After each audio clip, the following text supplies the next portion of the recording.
forma de ver e ouvir. Maravilha? Eu posso passar para ele? Então vamos aplaudir o Senhor Jesus e receber o Rodrigo, que vai estar na liberdade do Senhor Jesus, para fazer aquilo que está no coração do Pai. Vamos ficar em pé e fazer mais uma oração?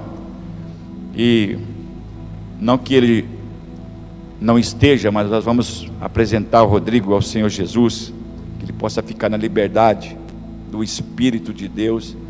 E eu queria pedir, se possível, vocês que estão atrás, viessem um pouquinho mais para frente. Nós estamos tão pouquinho pessoas.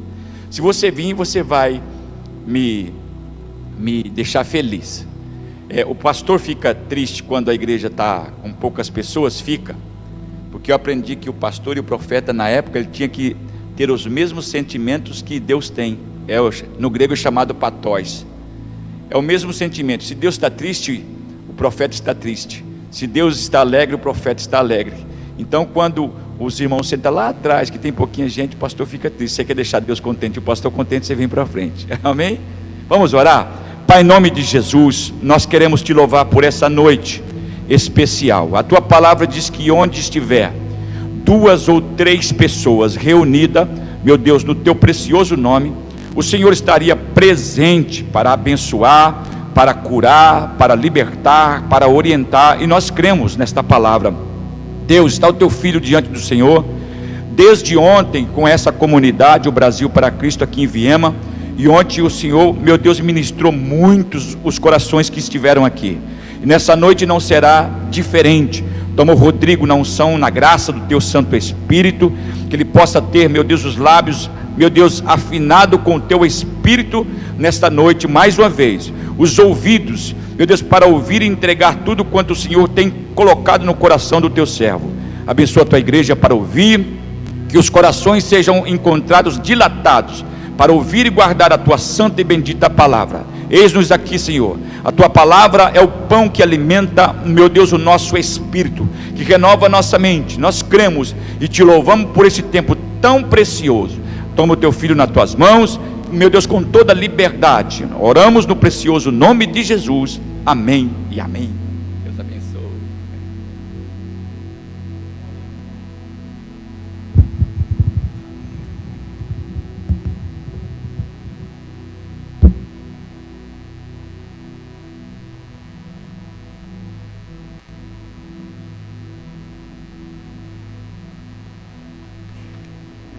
Podem se assentar.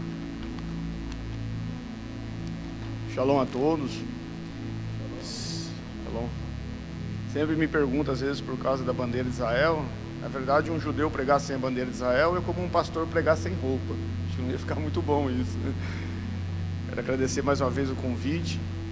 Eu sou escritor de literatura bíblica, judeu messiânico, professor de EBD da Primeira Igreja Batista Fátima do Sul. Fico muito feliz de receber esse convite.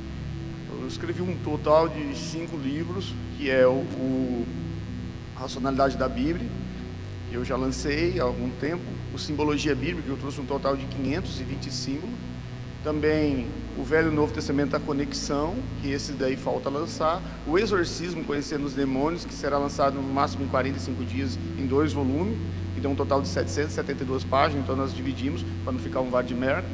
E Mulheres da Bíblia, focando especificamente nas mulheres do Antigo Testamento. As mulheres do Antigo Testamento eram mais bravas, então como eu casei com uma mulher brava, eu decidi falar aquilo que eram as mais bravas. Muito bem, pode ir. Hoje eu gostaria, na permissão, a ler o livro Exorcismo 1 e 2, será lançado os 2 volumes juntos, chega no máximo 35, 40 dias, aí nós estamos marcando aí, para se assim, o pastor convidava, a gente está vindo. O Racionalidade, que acabou, ontem acabou, chegou a 600, o total eu vendi 600 livros da Racionalidade, eu acho que ainda tem na livraria Companhia dos Livros e Canto das Letras em Dourados, e peço que todos eles estejam orando por esse meu ministério de literatura bíblica. Hoje nós vamos falar sobre a primeira vinda do Messias. Sempre falo muito da segunda vinda, como ele vai vir, arrebatamento, mas eu gostaria de focar hoje, na permissão de El Shaddai, na primeira vinda do Messias. O primeiro ponto que nós temos que ver é que a salvação pelo Messias surgiu no Éden, e nós vamos provar isso através de fatos bíblicos. Muito bem. O livro de Isaías, a profecia messiânica do capítulo 53, verso 7, diz: como um cordeiro foi levado ao matador. E no livro de Gênesis, capítulo 3, verso 5, diz que o Senhor fez roupas de pele de animais para Adão e Eva. Mas no livro de Apocalipse, capítulo 3, verso 8, diz que o cordeiro que foi morto desde a fundação do mundo. Então vamos entender isso. Primeiramente, em Apocalipse 13 diz que o primeiro animal a ser morto foi um cordeiro. Então, se Deus fez pele de animal para Adão e Eva, foi de um couro de um cordeiro. Como Isaías 53 diz que o Messias foi levado como um cordeiro. Agora, quem sacrificou esse animal lá? Foi Jesus. Veja bem, a Bíblia diz que nunca ninguém viu o Pai Celestial. Se nunca ninguém viu o Pai, quem que Isaías viu sentado no trono? Quem que Adão e Eva viu? Jesus. Então Adão e Eva pecam. Agora o próprio Messias, o próprio Yeshua, pega um cordeiro, sacrifica esse cordeiro, tira a pele, faz roupa para Adão e Eva. Quem aqui já curou pele de um cordeiro? Eu já ajudei a limpar muito cordeiro. Quando você tira a pele, se você pegar uma pele de um cordeiro que você acabou de tirar e colocar sobre você, você vai ficar cheio de sangue. Então Adão e Eva saiu do Éden banhado pelo sangue do cordeiro. Pode passar. Então sim, que roupa Adão e Eva saiu de lá? O sangue do... Por que vocês acham que Deus aceitou a oferta de Abel e não aceitou de Caim? Porque Abel era mais bonito. Essa é a explicação? Não! O que Abel fez? Você acha que Adão e Eva não conversavam com os filhos? Papai Adão, mamãe Eva, o que aconteceu lá no Éden? Ele disse: meu filho, nós pecamos. E quando nós pecamos, o Messias desceu do céu, sacrificou um cordeiro, fez roupa para nós, e nós saímos do Éden banhado pelo sangue do cordeiro. Então Abel entendeu, pegou de animais e sacrificou. Caim não, Caim levou frutas, verduras. E o que Deus falou para Caim antes dele matar Abel? Se fizeres o que é certo, será aceito. Eis que o desejo está contra ti, mas cabe a ti dominá-lo. O que é fizeres o que é certo? Por que o teu irmão foi aceito? Porque do sacrifício dele teve sangue. Então desde o Éden foram salvos por sangue do cordeiro. O que a mulher samaritana falou para Jesus? Eu sei que virá o Messias. Jesus disse: sou eu. Ou seja, desde o Éden as pessoas foram salvas por crer naquele que viria, Yeshua, Jesus. E nós somos salvos por crer naquele que veio. Nunca ninguém foi salvo pela lei. Moisés não foi salvo por obedecer a lei. Nenhum dos profetas foi salvo por obedecer a lei. Nós vamos provar isso aqui. Olha que coisa interessante. Êxodo 24, 7. Em seguida, leu o livro da aliança para o povo, e eles disseram: faremos firmemente tudo o que o Senhor ordenou. Depois Moisés aspergiu o sangue sobre o povo, dizendo: eis o sangue da aliança que o Senhor fez com vocês. Olha bem, Moisés leu a lei ao povo. Você sabe o que Moisés estava esperando? Que o povo dizia: nossa, nós somos imundos, nós somos pecadores, nós precisamos do sangue do cordeiro para nos purificar. E o povo falou o contrário. O povo falou: tudo que falou o Senhor nós obedeceremos e serviremos. Então Moisés sacrificou o cordeiro, catou o sangue e disse: eis o sangue da propiciação. Vocês não podem ser salvos pela obediência à lei. Eu posso ficar aqui a noite inteira ditando leis bíblicas que vocês e nem eu obedecemos. Quer ver uma lista? Ama o próximo como a ti mesmo. Alguém aqui ama o próximo a ti mesmo? Ame a Deus acima de todas as coisas. Deixa eu falar uma coisa para vocês. Eu, Rodrigo Miguel Vilas Boas do Carmo, não amo a Deus acima de todas as coisas. E se alguém disser aqui que ama, eu chamo ele de mentiroso. Porque amar a Deus acima de todas as coisas é nunca colocar um interesse pessoal teu na frente de Deus. Você nunca colocou um interesse pessoal teu na vida de Deus. Se você já colocou um interesse pessoal teu na frente de Deus, você não pode dizer que você ama a Deus acima de todas as coisas. Eu não amo o próximo como a mim mesmo. E esses só são os dois principais mandamentos. Como eu posso ser salvo por obedecer a lei? Não sai uma palavra torta de vossa boca. Não tenha uma raiz de amargura em vosso coração. Gente, tem dia que a minha mulher chega em casa: não vai ajudar a lavar louça? Já me dá uma raiz de amargura no coração. A raiz, não é uma raizinha pequena não, aquela raizona. grande. Fala, se não é a Maria da Penha. Hoje em dia dá assim.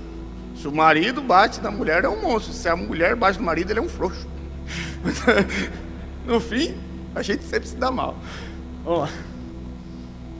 Então, como foi salvo o povo no Egito? Pela Pessacha. O que é Páscoa? A palavra hebraica para Páscoa, Pessacha. Shaná Pessacha, feliz Páscoa. Páscoa significa passar por cima. O anjo vinha, quando ele via o sangue, ele passava por cima. Mas olha o que Moisés falou. Ele recebeu de Deus o quê? Olha, você vai pegar um cordeiro, sacrificar, passar o sangue na ombreira, entrar para dentro da porta, comer o cordeiro assado, com sandálias nos pés, cajado na mão, erva amarga, pão, matizar. Mas para o anjo, Deus deu uma ordem diferente. Deus falou para o anjo, você vai descer. E quando você ver o sangue, você passa por cima. E ao passar por cima, formou uma aliança. Parece até estranho, né? Shaná Pessacha, feliz passar por cima. Mas é isso que significa. E em todas as festas judaicas, Páscoa, Pão Aso, Primícia, Pentecostes, Trombeta, Yom Kippur, Tabernáculo, o que eu tinha presente? O sangue. O sangue. Não a lei. Quando alguém pecava, imagine bem, eu cometi um pecado. Eu ia perante o sacerdote e dizia, sacerdote, eu pequei. Ele não falava para mim assim, Rodrigo, vai lá, guarda um pouquinho mais do Shabat, vai lá e obedece um pouco mais da lei, que daí você é purificado. Ele dizia, me traz um cordeiro. A pessoa pegava um cordeiro e levava. Você imagina o filho dele, fala, papai, por que nós temos que levar esse cordeiro inocente para ser morto? Eu falo, porque, meu filho, esse sangue desse cordeiro vai pagar o meu pecado. Fala, mas papai, nós guardamos o Shabat, nós também obedecemos a lei, nós temos a lei de Moisés, mas a lei não pode nos salvar, meu filho, só o sangue desse cordeiro. Por que você acha que quando João Batista viu Jesus, ele não diz, eis o camelo de Deus, eis o hipopótamo de Deus, ele diz, eis do cordeiro de Deus que tira o pecado do mundo, porque cordeiro para a mente judaica é substituição, era nós que deveríamos ser sacrificados, o Messias foi em nosso lugar. Mas ninguém nunca foi salvo pela lei. Você não vai chegar lá no céu e dizer assim, olha, eu fui salvo por reconhecer meu lamentável estado de pecador e errado diante de Deus, reconhecer a minha incapacidade de autopurificação e confessar o Senhor Jesus Cristo como o único Senhor Salvador. E Moisés e Arão vai dizer, não, mas eu fui salvo por obedecer a lei. Não, ele vai dizer, também. A diferença é que eles criam no Messias que viria, e nós cremos no Messias que veio. Que diferença faz? Fomos salvos pelo mesmo Messias.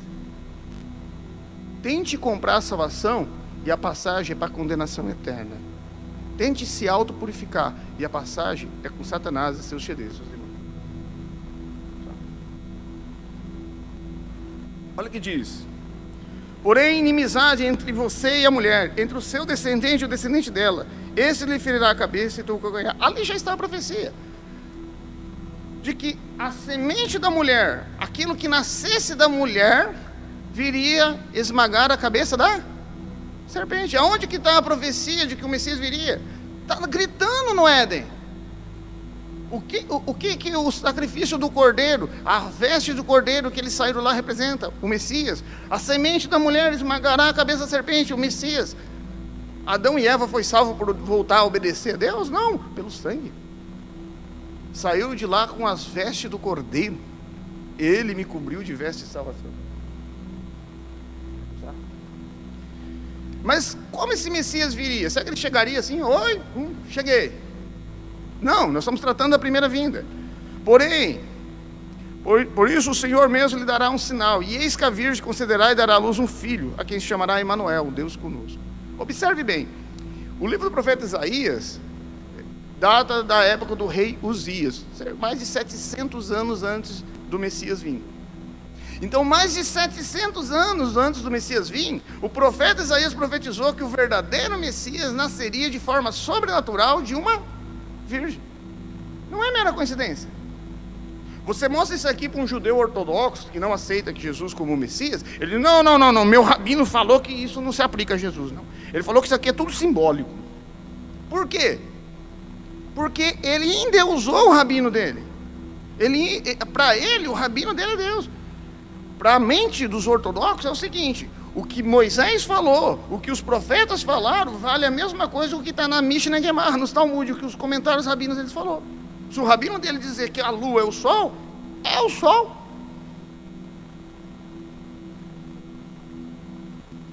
Diz assim, Miqueias, que foi contemporâneo de Isaías, mais de 700 anos antes de Cristo. Parece que você está lendo Mateus. Mas tu, Belém Efrata, embora seja pequena entre os clãs de Judá, de ti virá para mim aquele que será governante em Israel, cujas origens são desde os tempos eternos. A Bíblia diz que o Messias nasceria no país de Israel. Está ali, Israel.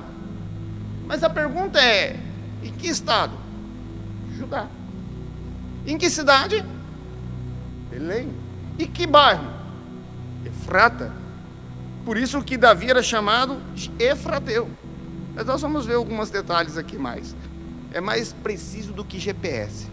Você não está lendo o Evangelho de Mateus, não, você está lendo Miqueias, 700 anos a mais antes de Cristo vir. Ele está dando um endereço profético. Então, em que planeta ele nasceria? Terra. Pode passar.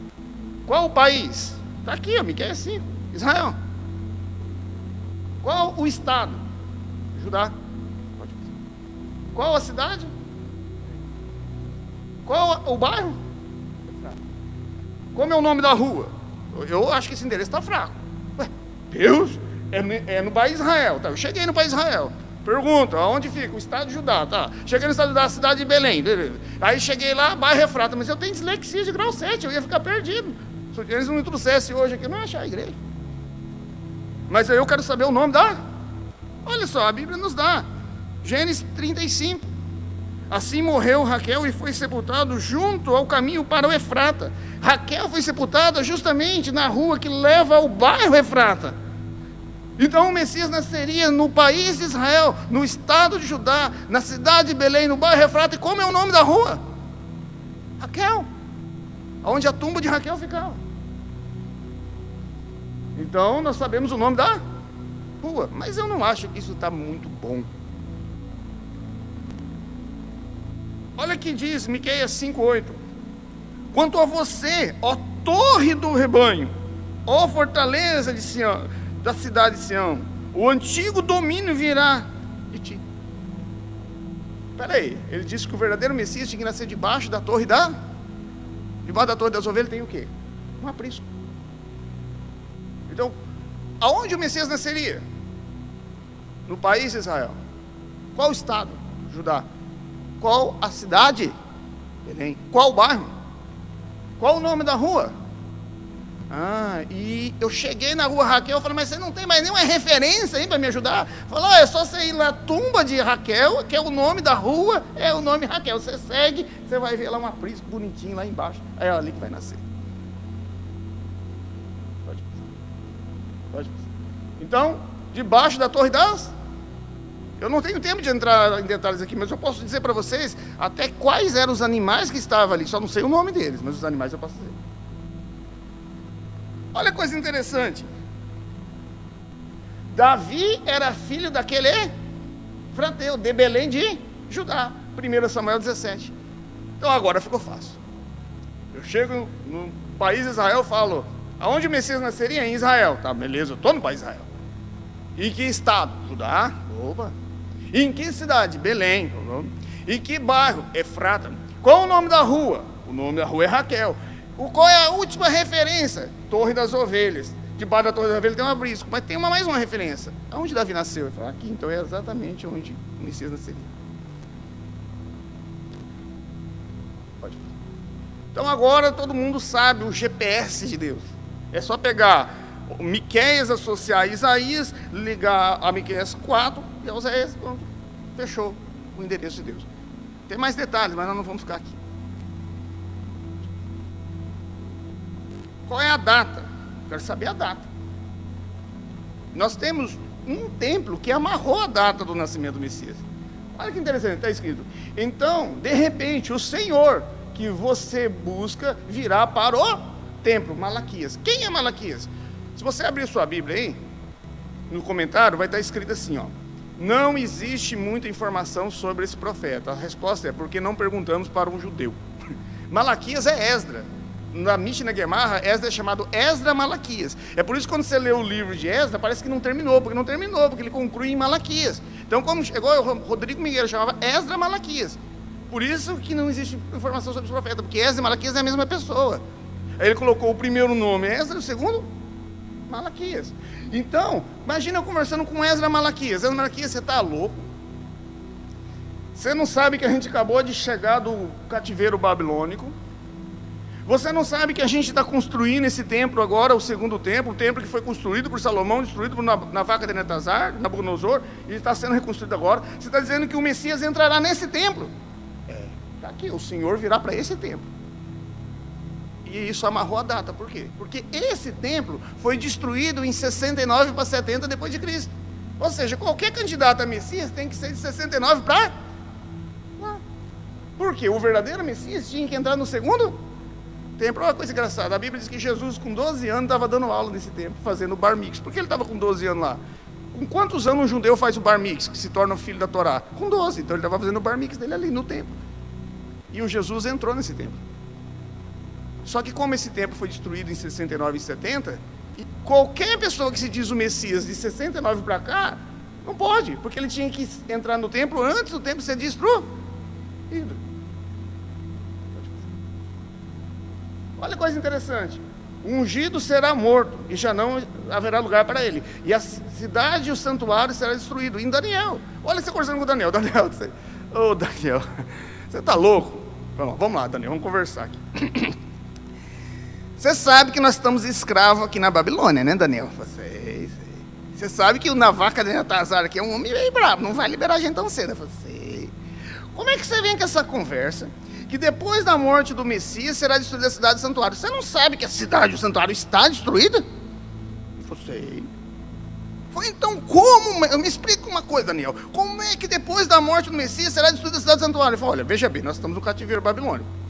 El Shaddai revelou para mim que depois da morte do verdadeiro Messias será destruída a cidade e o santuário. Então essa cidade e o santuário tem que ser reconstruída, o Messias vir e depois tem que ser destruído. Olha que coisa interessante. A Medo-Persa ganhou a guerra da Babilônia, os persas liberaram o povo judeu do cativeiro babilônico, o cativeiro babilônico voltou para a Terra Santa, reconstruiu o segundo templo com os profetas do pós-babilônico, Esdras, Malaquias, Ageu, Zacarias, e veio o Messias, morreu, ressuscitou, e em 69 o imperador Tito destrói o templo e o santuário. Nós não achamos que Jesus é o Messias, nós temos prova disso. Nós não podemos simplesmente dizer que Jesus é o Messias. Nós precisamos apresentar as provas disso. Afinal de contas, não somos todos batistas? Não.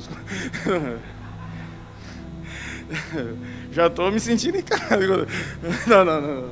Foi força de expressão, pastor. Força de expressão. É a liberdade. Muito. Ótimo. Olha que coisa que dá a impressão que quem está no controle é Herodes. Se você não entender essa profecia, quem mandou foi Herodes, não foi Deus não. Presta atenção na coisa. Sem entender essa profecia, Herodes é o chefe, não Deus.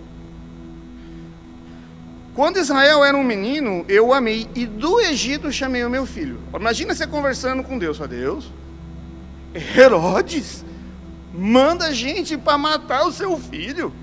E você, ao invés de enfrentar Herodes, você manda um anjo lá falar para José, pega o menino e a mãe dele e foge para o Egito. Você está com medo de Herodes? Não, eu estou seguindo a profecia de Oséias 11. Eu só estou usando Herodes para fazer a profecia cumprir. Veja bem, tire a profecia messiânica e Deus molhou as pernas e saiu correndo de Herodes. Coloque a profecia messiânica e Deus simplesmente está usando Herodes como uma marionete para fazer cumprir a sua palavra.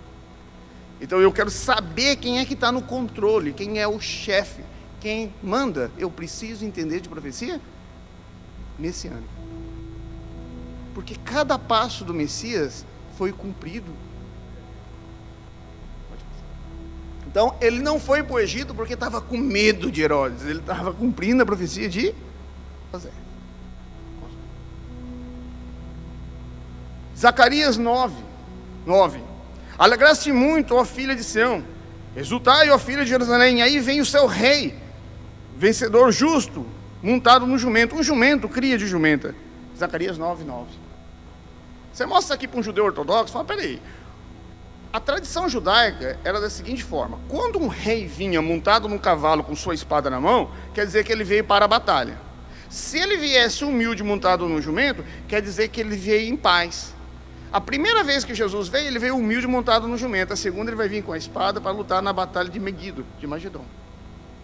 Então você pega isso aqui e mostra para um judeu ortodoxo, ele diz, não, sabe o que é? Não, que literalmente o verdadeiro Messias entraria em Jerusalém montado num jumento. Isso aqui o meu rabino falou que é tudo simbólico. Jerusalém aqui simboliza, Jerusalém aqui na verdade é simbólico, o Messias aqui é tudo simbólico. Por quê? Porque é simbólico? Não, porque ele endeusou o rabino dele. Porque está muito claro aqui que não tem nada de simbolismo aqui. Só que essa profecia foi escrita mais de 400 anos antes de Cristo. E foi exatamente o que aconteceu. Então, quando o povo em volta de Jesus, e ele entrando montado num jumento, começou a gritar, Baruch harata bechandonai, bendito que veio em nome do Senhor, não foi mero por acaso, não foi fruto do acaso. Ele estava cumprindo essa profecia. Quem estava no controle? Deus.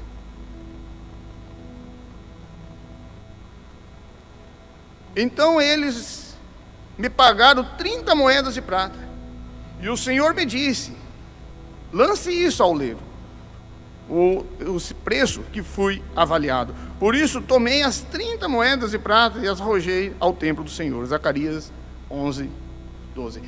Mais de 400 anos antes, a profecia diz que o verdadeiro Messias seria vendido e por 30 moedas de prata. Se Judas de Iscariotes, não é Judas Iscariotes, é Judas de Iscariotes. É igual Maria, não é Maria Madalena, é Maria de Magdala, da cidade de Magdala. É igual Elias ou Tebita, da cidade de Tebita. Judas de Iscariote, da cidade de Iscariote. Mas observe bem, se Judas de Iscariotes tivesse vendido Jesus por 30 moedas de ouro, ele não seria o Messias. Por 29 moedas de prata, ele não seria o Messias. Mas eu tenho um problema aqui com a profecia. Porque a profecia diz que o verdadeiro homem que traísse o Messias ia jogar as moedas no templo. Pô, mas peraí. Imagina você conversando com Zacarias. Zacarias, vem aqui. Ei, Zacarias, esse homem deve ter exagerado no vinho do Shabat. Você está me dizendo que vai surgir um homem que vai vender o verdadeiro Messias por 30 moedas de prata. Não se assuste, hoje em dia eu conheço pessoas que trocam Jesus por muito menos, dá para fazer muita coisa com 30 moedas de prata. Mas por 30 moedas de prata. E esse homem ganancioso, que vai vender o Messias por 30 moedas de prata, ele não vai usar as moedas. Ele vai jogar e tem que ser jogado no templo, sim. Eu vou mostrar para você a possibilidade de uma profecia dessa não se cumprir. Estatística. Primeiro, Judas não poderia ter sido vendido Jesus por 30 moedas de ouro? 29 de prata? Ele não poderia ter pegado as 30 moedas de prata e gastado uma? Ele não poderia ter pego as 30 moedas de prata e jogado em outro lugar, a não ser no templo? Então, para essa profecia funcionar, ele tinha que vender o Messias por especificamente 30 moedas, tinha que ser de prata, ele não podia gastar uma moeda e ele só poderia jogar no templo. Olha uma coisa engraçada. Ele vai lá, vende o Senhor Jesus, quando ele vê a situação que ele fez, ele tem remorso. Presta atenção na coisa, Judas não teve arrependimento, não confunda arrependimento com remorso. Pedro teve arrependimento, ele voltou para Cristo. Judas teve remorso, ele se afastou. O arrependimento traz você para perto de Cristo, o remorso leva para longe. Então ele teve não arrependimento, mas remorso. E ele vai no sacerdote e diz, eu traí sangue inocente. O sacerdote diz, o que tenho com isso? Então ele olha para aquelas 30 moedas de prata, ele sente nojo, joga no templo e vai se enforcar. Olha que coisa engraçada, não é muito parecido com o que está em Zacarias 11 aqui. Mas eu tenho um problema, isso aqui foi escrito mais de 400 anos. Então sim, foi designado, foi desprezado e rejeitado entre os homens, um homem de tristeza e familiarizado com o sofrimento, como alguém de quem os homens esconde o rosto, foi desprezado e nós não o tínhamos com estima. Isaías 53, 3. O verdadeiro Messias seria desprezado, a pedra que os construtores rejeitaram. Veja bem, gente, os construtores não é todo Israel.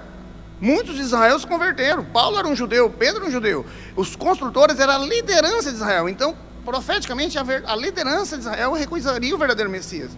E isso aconteceu. Ele foi desprezado e humilhado pelos próprios sacerdotes, pela liderança. A pedra que os construtores rejeitaram. Com julgamento opressivo, ele foi levado.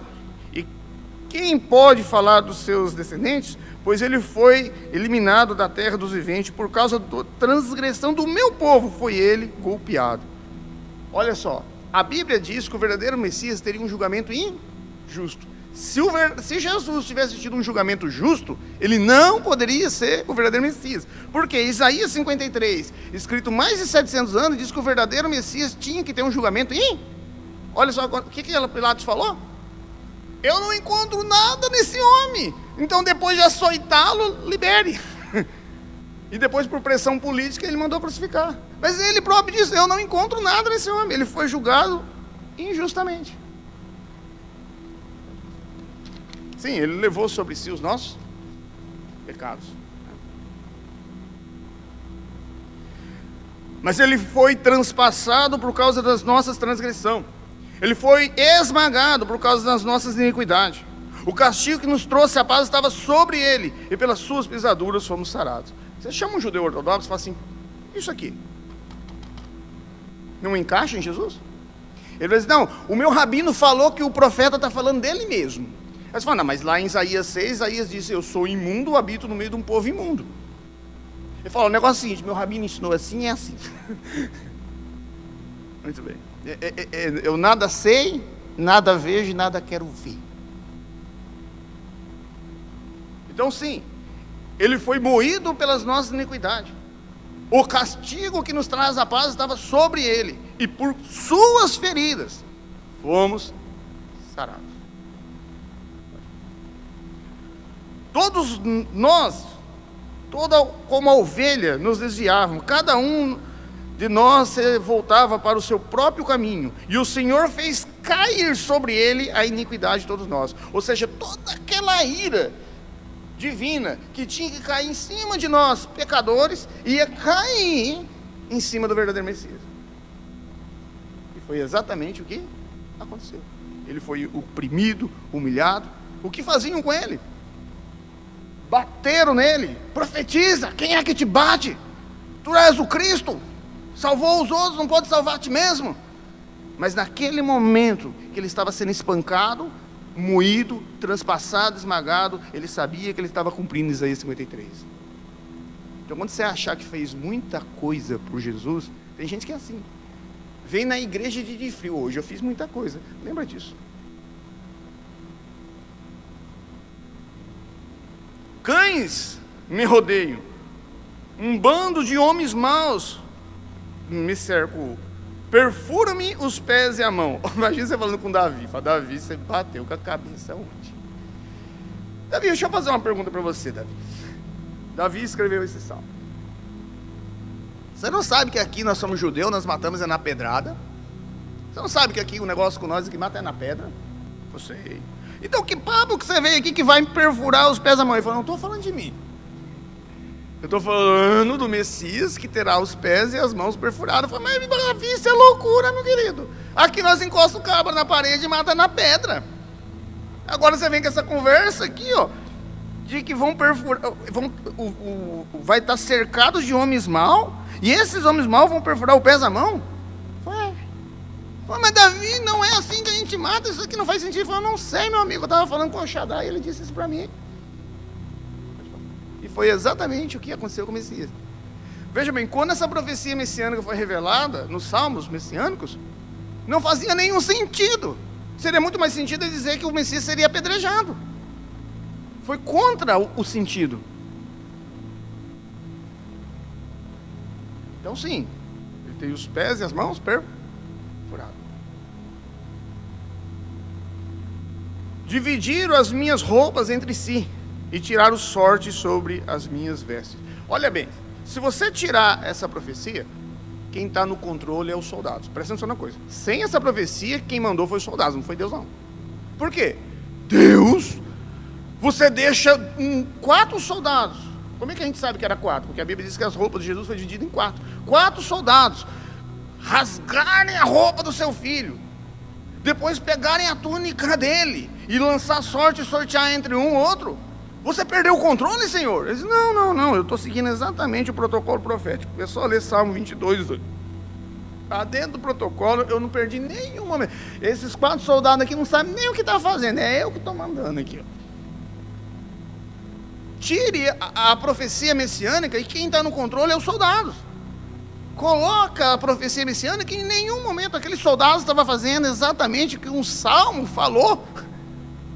Você acha que esses soldados fizeram o quê? Eles levaram a lei, a Torá e os profetas, estava lendo, mas vai agora aqui, o Salmo 22. Não, eles nem estavam percebendo. Então sim, quando até o que ia acontecer com a veste do Messias estava sob o controle de Deus. Então eu posso dizer assim, olha, o meu Messias sofreu, morreu por mim, mas todos os detalhes da crucifixão estavam sobre a ordem de El Shaddai, o Deus Todo-Poderoso. Puseram fel na minha boca, e para matar minha sede me deram vinagre. Até o que o Messias ia beber na cruz está no Salmo 69. O próprio apóstolo João, movido pelo Espírito Santo, quando vai explicar isso no Evangelho de João, ele cita esse salmo. Então sim, até o que iam colocar na boca do Senhor Jesus. Protege todos os meus ossos, e nenhum deles será quebrado. Salmo 34. Veja bem, era tradição romana, quando estava crucificado lá, se demorasse muito para morrer, iam lá e quebravam as pernas para morrer logo. E a Bíblia diz que quando os soldados foram quebrar as pernas de Jesus, perfuraram e ele já estava morto, e não quebraram nenhum dos seus ossos. Por quê? Porque Deus estava no controle. Porque o cordeiro da Pessach não podia ter nenhum osso quebrado. Se você fosse sacrificar um cordeiro lá, levava o sacerdote e falava, sacerdote, eu pequei. Trouxe um cordeiro do Senhor, ele avaliava o cordeiro. Se tivesse uma quebradinha na unha, eles infelizmente não dá. Porque esse cordeiro tem que simbolizar um ser perfeito. Porque ele já vai morrer por você que é imperfeito. Como é que pecador pode purificar pecador? Gente, vocês veem o horário para mim, a hora que der horário, vocês fazem assim, o judeu começa a falar, não para mais. Sempre eu trago a minha mulher, que a minha esposa faz assim. A minha mãe falou para mim, é a primeira vez que você vai lá no Brasil para quê? Você não estoura o horário, porque depois eles não gostam de vocês, não convida mais. Então, sim. Mulher é bem direta, assim, bem carinhosa. Eu fui bater foto pro meu terceiro livro, eu não consigo rir quando uma pessoa está mirando uma foto em mim. E eu estou olhando ela, ri, homem, vamos, estou com pressa. É assim que você manda um homem rir. Por isso que saiu a boca torta na foto do livro, é assim. Muito bem. Ele foi oprimido e afligido, contudo não abriu a sua boca. Como um cordeiro foi levado ao matador, e como uma ovelha muda perante seus tosqueadores, ele não abriu a boca. Ele tinha que morrer como um cordeiro. Pode passar. Então ele tinha que ser levado como um cordeiro. Foi-lhe dado o túmulo com os ímpios, e com o rico esteve na sua morte, embora não tivesse cometido qualquer violência. Opa, peraí. A Bíblia diz que se um pobre tivesse sepultado o Messias, ele não seria o verdadeiro Messias. Porque Isaías 53 diz que um rico sepultaria o Messias. E olha que coisa interessante, quando alguém era condenado à crucifixão, automaticamente ele já era condenado a uma vala comum. Jogava lá numa vala, lá tampava. E aí Jesus é condenado a essa crucificação, o correto é crucifixão, enfim, crucificação como é conhecido. E aí o que aconteceu? Um homem rico, José de Arimateia, vai lá e pede o corpo para Pilatos, e ele é sepultado no sepulcro de um homem rico. E como é que a gente sabe que José de Arimateia era rico? Eu já vou falar para você, qualquer uma aqui fala com o governador, você vai lá agora na casa do governador, entra lá, já abre a geladeira dele. Não. O José de Arimateia simplesmente foi lá e falou com Pilatos. Você tem autoridade para simplesmente ir lá na casa de Pilatos trocar uma ideia com ele, você tinha que ser não podia ser um pouca sombra, né? Tinha que ser alguém importante. Então, José de Arimateia foi e pediu o corpo para Pilatos. Mas olha que coisa interessante, quem está no controle? O que a profecia diz? Foi dado um túmulo com os ímpios. Ou seja, quando ele foi condenado à crucificação, era para ele ter ido numa vala comum com todos os outros. E com o rico esteve na sua morte. Ou seja, a profecia de mais de 700 anos diz que quando o Messias fosse ser sepultado, alguma intervenção divina ia acontecer para que um rico sepultasse. Ou seja, eu não sei como é que está a conta bancária de vocês, mas eu não poderia sepultar o Messias. Eu estou aqui só no crédito.